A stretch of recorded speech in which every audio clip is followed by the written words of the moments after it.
nafasi nyingi sana hapa. Tumsifu Yesu Kristo. Raha ya milele umpe Bwana, apumzike kwa amani. Kila siku katika maisha yetu tunaalikwa kumhubiri Kristo, sio kwa maneno tu, ila kwa maisha yetu. Mwadhama Polycarp Kardinali Pengo alimhubiri Kristo sio kwa maneno wala sio kwa maadhimisho ya Ekaristi takatifu au sakramenti zingine, ila alimhubiri Kristo kwa maisha yake. Kwanza naomba nichukue nafasi hii kumpa pole Mhashamu Askofu Mkuu Yuda Thaddeus Ruwa'ichi, Askofu Mkuu wa Jimbo Kuu la Dar es Salaam, Mhashamu Henry Mchamungu, Askofu Msaidizi wa Jimbo Kuu la Dar es Salaam, mapadri, watawa na waumini wote wa Jimbo Kuu la Dar es Salaam. Lakini pia tujipe pole sisi maaskofu, Baraza la Maaskofu Tanzania, kwa kuondokewa na mmoja wetu katika urika collegiality. Natoa pia pole kwa kanisa zima la Tanzania. Baba huyu hakuhudumia tu Dar es Salaam, alihudumia pia kwa maisha yake, alihubiri Injili kwa kanisa lote la Tanzania. Natoa pole pia kwa kanisa katika ngazi ya Afrika, kanisa katika ngazi ya SECAM, kwanza kanisa katika ngazi ya MESEA. Tuna rais wa MESEA hapa na katibu wake mkuu, fikiri watapata nafasi muda fulani wa kutambulishwa. Lakini pia kanisa la Afrika katika ngazi ya SECAM, ambapo pia tunaye rais wake hapa Mwadhama Fridolin Ambongo na katibu wake mkuu. Naomba katika kutafakari maisha ya Mwadhama Polycarp Kardinali Pengo nitaje mambo matatu ya kumwombea, lakini pia kumsindikiza katika safari yake ya mwisho hapa duniani, ambapo kesho atalazwa huko Pugu. Jambo la kwanza, Mwadhama Pengo alikuwa zawadi ya pekee, ni zawadi ya Mungu, zawadi ya pekee ya Mungu wa kanisa la Tanzania na hata Afrika.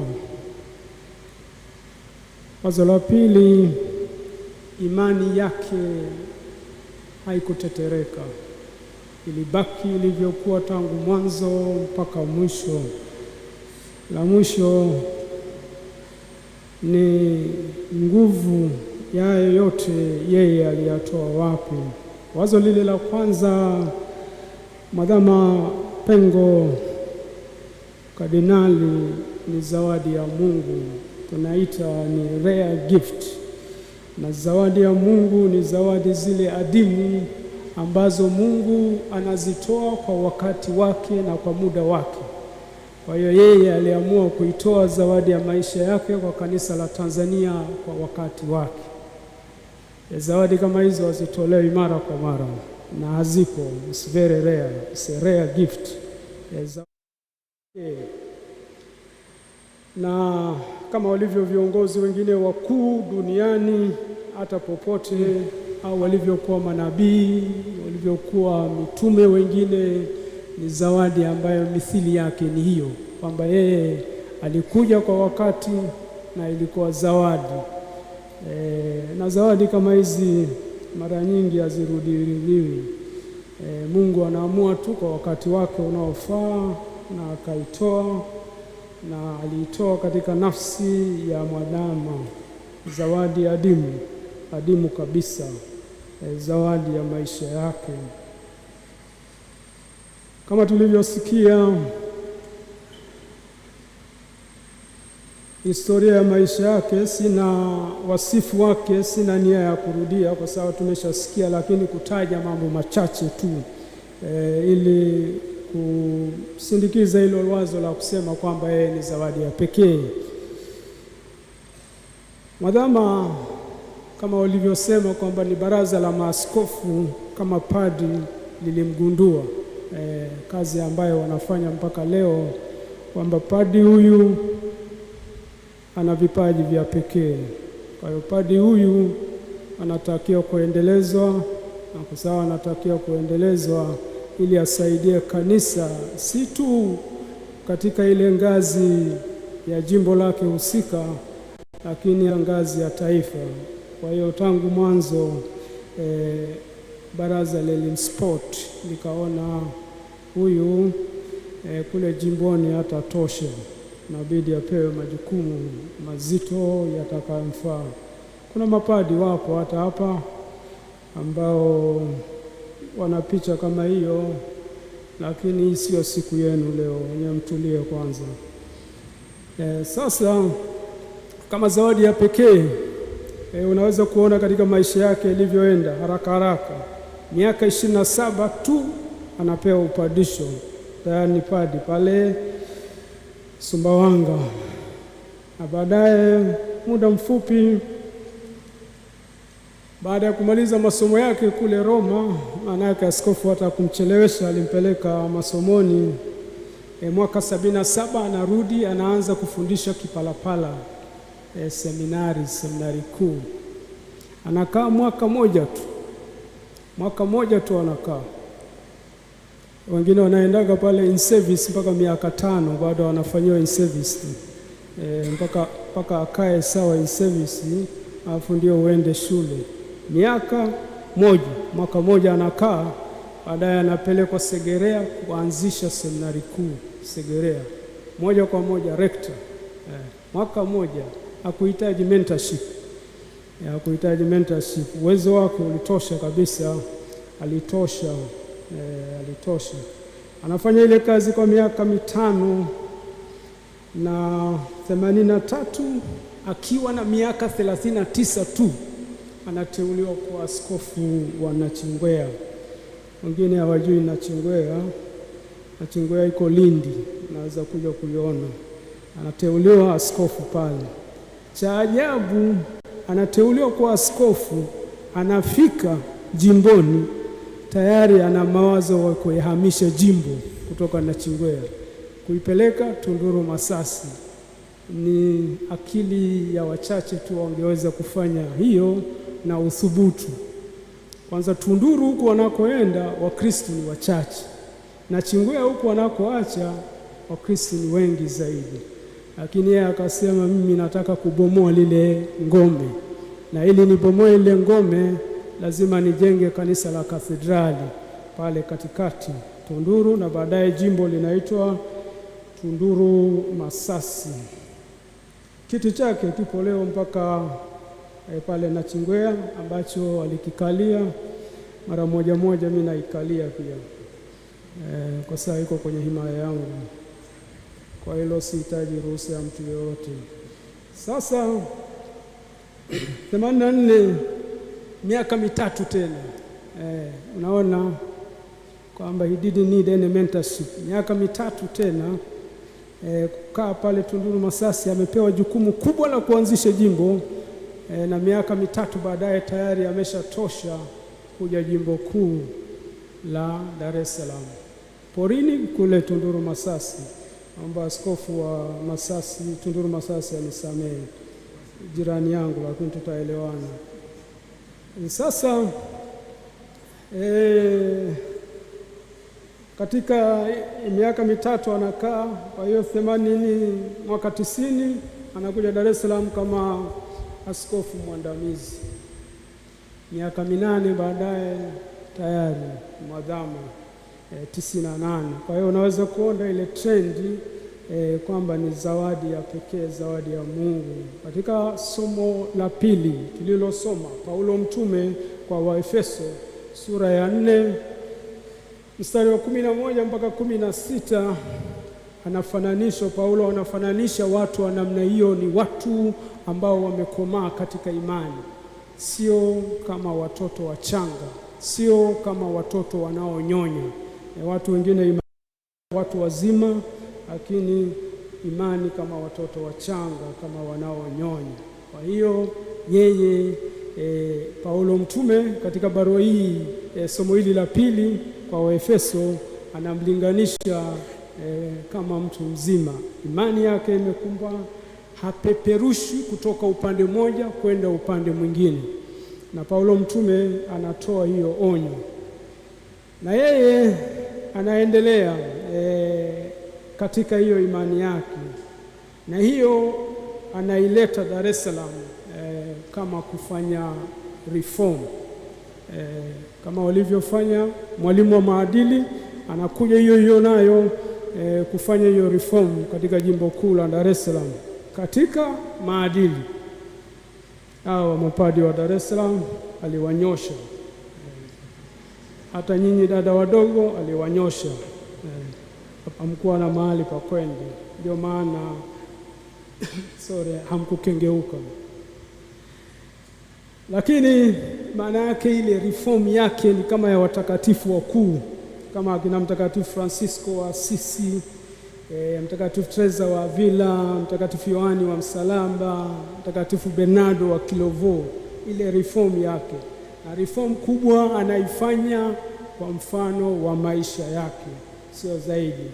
Na anaendelea kwa kusema kwamba yeye Paulo mtume katika barua yake ile, katika somo lake ile la pili, Efeso sura ya 4 mstari wa 11 mpaka 16, anasema yeye alikuwa mtu mwenye ukweli, ambaye tulisikia pia katika somo hilo, na anatoa wajibu kwa watu mbalimbali. Kwa hiyo kwa kweli yeye kama mwalimu, yeye kama mchungaji, yeye kama mfuasi wa mitume, kama ile barua inavyoeleza, hakufundisha tu Dar es Salaam. Kwa kweli amefundisha kanisa la Tanzania. Mambo mengi Tanzania kanisa limejifunza. Waheshimiwa washama askofu labda wanaweza usikubaliana na mimi katika hili, ila I am convinced kwamba mengi tumejifunza kutoka kwake. Kwa mfano participation, ile kugawa utume, waka wa wata, utoto mtakatifu, wale wote walipewa majukumu, aliwapa majukumu, na majukumu ambayo walifanya katika kanisa. Tegemeza jimbo tumesikia 94, ambayo ipo karibu majimbo yote sasa Tanzania, tumejifunza kutoka Dar es Salaam. Kwa hiyo baba huyu alikuwa mwalimu wetu sisi sote. Na tunaenda wazo la pili, imani yake haikutikisika. Imani yake haikutikisika, imani yake ilibaki imara siku zote. Alikuwa mtu wa imani iliyokomaa. Lakini imani hiyo anazungumza ukweli mwadhama siku zote, anazungumza ukweli kwa upendo mkubwa. Mimi nimekutana naye mara nyingi, unapoona anazungumza katika upendo. Anapokosoa kitu, anakosoa katika upendo, hakuna chuki. Kwa hiyo upendo na ukweli unaungana katika Mungu. Huwezi kutenganisha ukweli na upendo. Mtu anayependa lazima awe mkweli. Baba awe mama anayependa familia yake lazima ataishi ukweli. Kama uipendi, ndio utakuwa mdanganyifu. Hivyo kwa mtu yeyote ambaye atapewa majukumu. Kwa hiyo ndivyo alivyokuwa baba mwadhamu. Ukweli na upendo katika maisha yake haikuweza kutenganishwa, ilikuwa kitu kimoja na vikaungana vyote katika Mungu, katika Kristo. Vikaungana vyote katika Mungu, katika Kristo. Kwa hiyo imani yake haikutetereka. Imani yake haikutetereka, ilizidi kukua. Ilizidi kukua siku zote. Na katika hilo la upendo na ukweli, Paulo mtume anatukumbusha kwamba tusiwe tena watoto wachanga ambao tunatupwa huko na huko, kuchukuliwa na kila upepo wa elimu, kwa hila ya watu, kwa ujanja, tukizifuata njia za udanganyifu. Na hiyo ya upendo, Paulo mtume katika barua yake ya kwanza kwa Wakorintho sura ya 13 mstari wa kwanza anasema, nijaposema kwa lugha za wanadamu na za malaika, kama sina upendo nimekuwa shaba iliayo na upatu uvumao. Mtakatifu Sipriani, askofu wa Karthaje, Tunisia huko katika karne ya 3, alifanya utume wake wa askofu kwa miaka 10 tu, miaka 248 mpaka 258.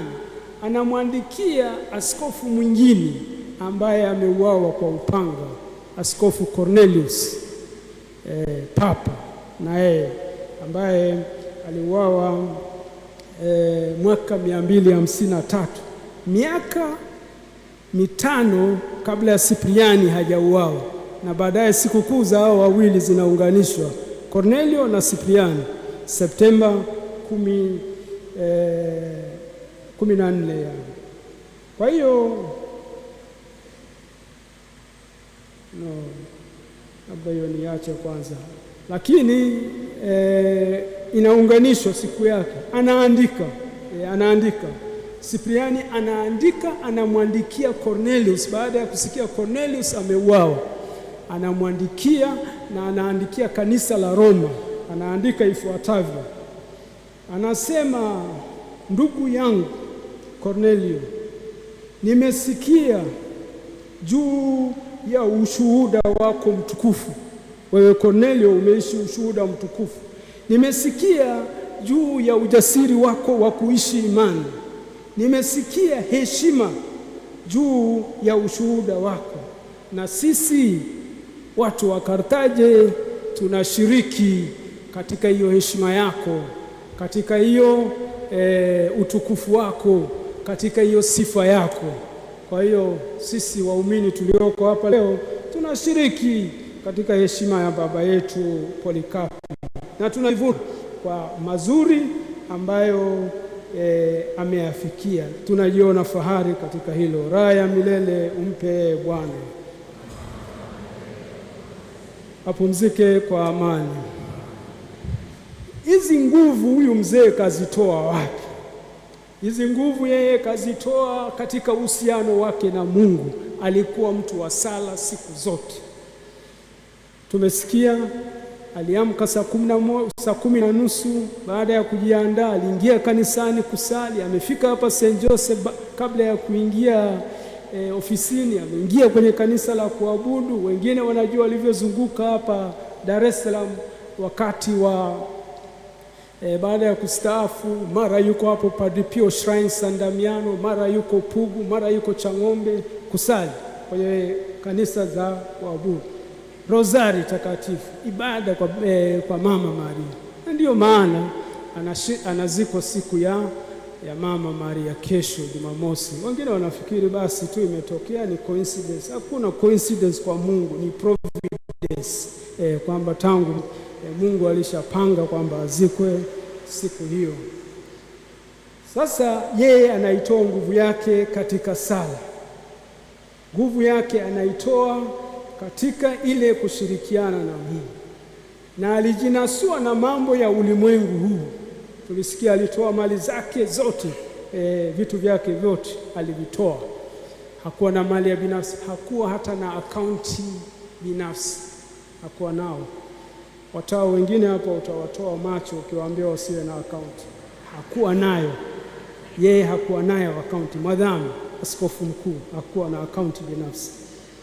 Simu wengine wanasema alikuwa nayo, mimi sikuwahi kumwona wala sikuwahi kumpigia.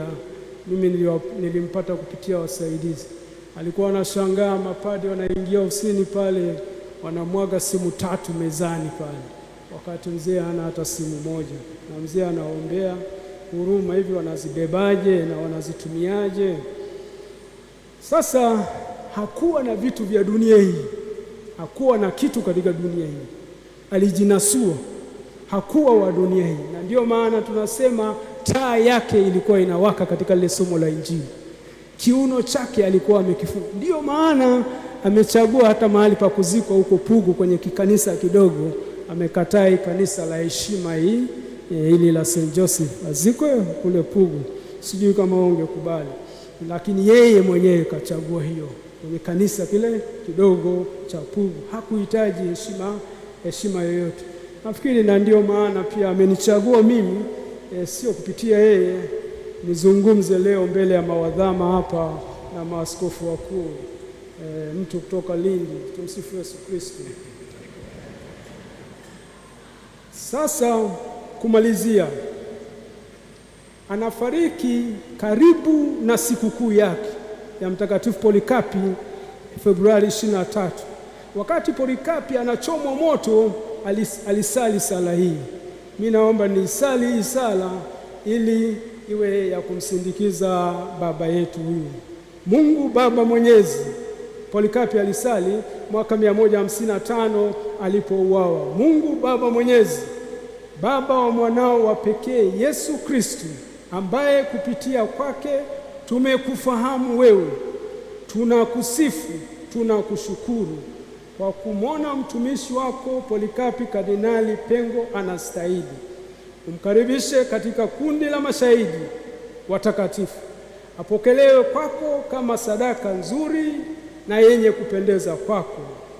Mungu wa kweli, usiyejua kudanganya, ambaye pia hudanganyiki, kwa njia ya mwanao Yesu Kristo, utukufu uwe nawe katika Roho Mtakatifu milele na milele. Tumsifu Yesu Kristo. Tusimame na tukiri imani yetu na sadiki kwa Mungu mmoja.